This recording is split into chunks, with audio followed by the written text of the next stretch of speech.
distinguished and influential audience and as good a place as any to make a major announcement. Events are moving fast in my campaign, and yes, it's true that this morning I've dismissed my entire team of senior advisors. All of their positions will now be held by a man named Joe the Plumber.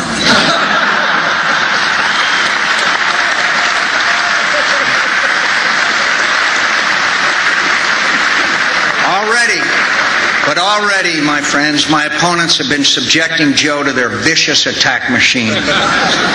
His veracity has been questioned by Barack Obama's running mate, Joe the six-term senator.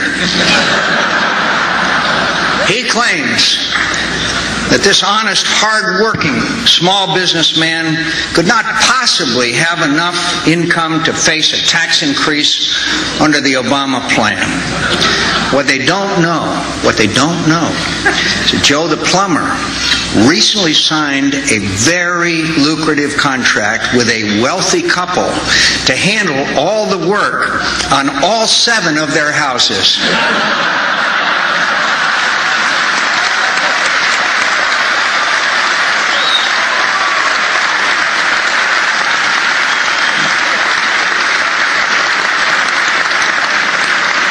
This campaign needed the common touch of a working man.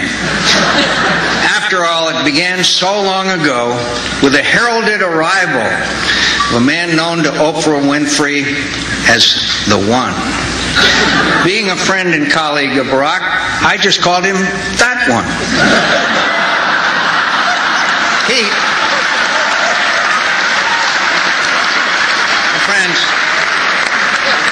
He doesn't mind at all. In fact, he even has a pet name for me, George Bush.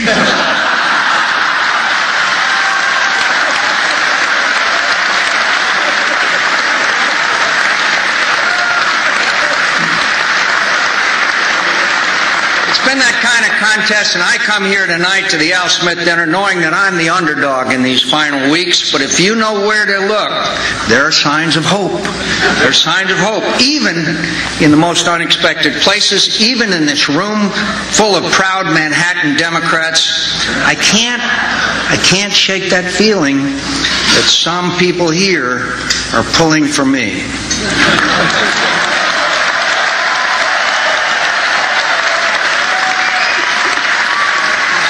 I'm delighted to see you here tonight, Hillary.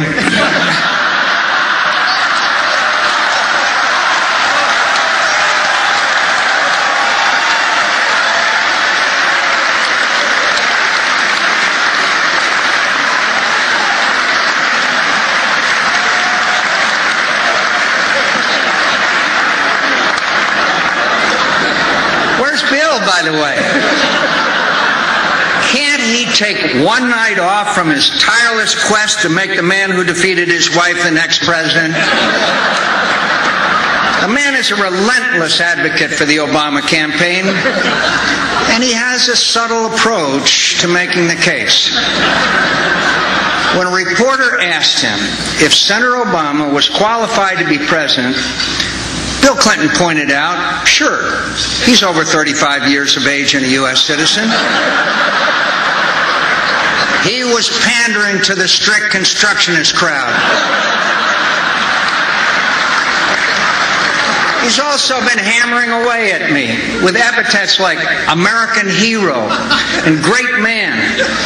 And with all the cameras running, he warmly embraced me at that global initiative of his. My friends, this is nothing but a brazen attempt to suppress turnout among anti-Clinton conservatives. Finally, when Larry King asked President Clinton a couple of weeks ago what was the delay and why he wasn't out there on the trail for Barack, Bill said his hands were tied until the end of the Jewish high holidays. Now, you got to admire that ecumenical spirit. I just know Bill would like to be out there now, stumping for Barack until the last hour of the last day. Unfortunately, he is constrained by his respect for any voters who might be observing the Zoroastrian New Year. You know,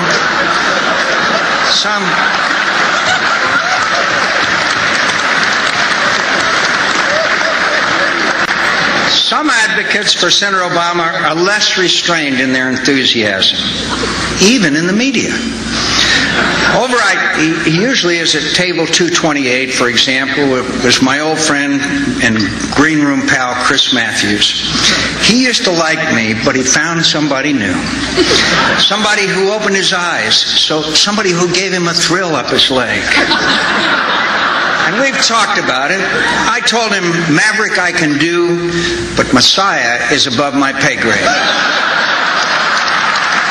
You know,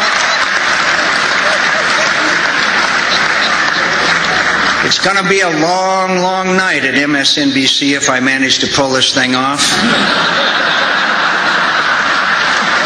For starters,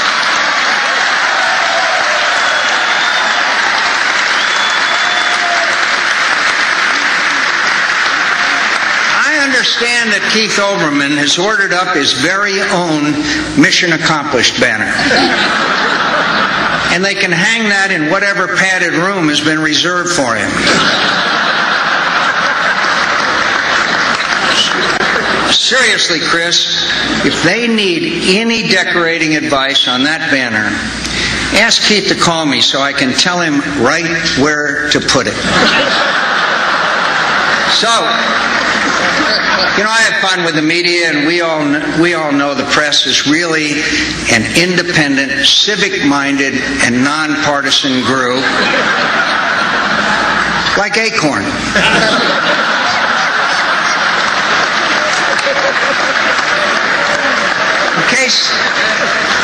In case you haven't been following my opponent's Get Out the Vote campaign, Acorn is helping to register groups previously excluded, overlooked, and underserved.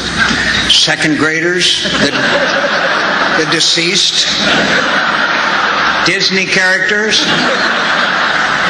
In Florida, they even turned up an Acorn voter registration form that bore the name of one Mickey Mouse. We're checking the paw prints. Although I might let that one go, I'm pretty sure the big rat's a Republican. Anyway, we all know that Senator Obama is ready for any contingency, even the possibility of a sudden and dramatic market rebound.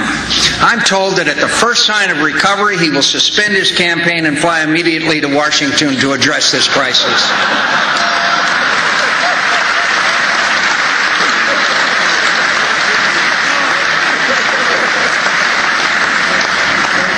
All this will be for the voters to decide very soon. And though I do trust we can keep the turnout amongst deceased and fictional voters to a minimum, I've come out on both sides of elections, and I've never lost my confidence in the judgment of the American people. In the military, they work pretty hard to impress the chain of command on your way of thinking. And one way or another, on the 4th of November, word will come down from the top of the chain, and Senator Obama and I will both receive our orders. I don't want it getting out of this room, but my opponent is an impressive fellow in many ways.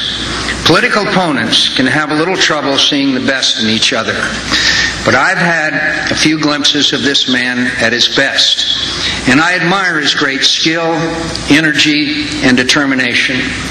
It's not for nothing that he's inspired so many folks in his own party and beyond. Senator Obama talks about making history, and he's made quite a bit of it already. There was a time when the mere invitation of an African-American citizen to dine at the White House was taken as an outrage and an insult in many quarters. Today is a world away from the cruel and prideful bigotry of that time, and good riddance. I can't wish my opponent luck, but I do wish him well.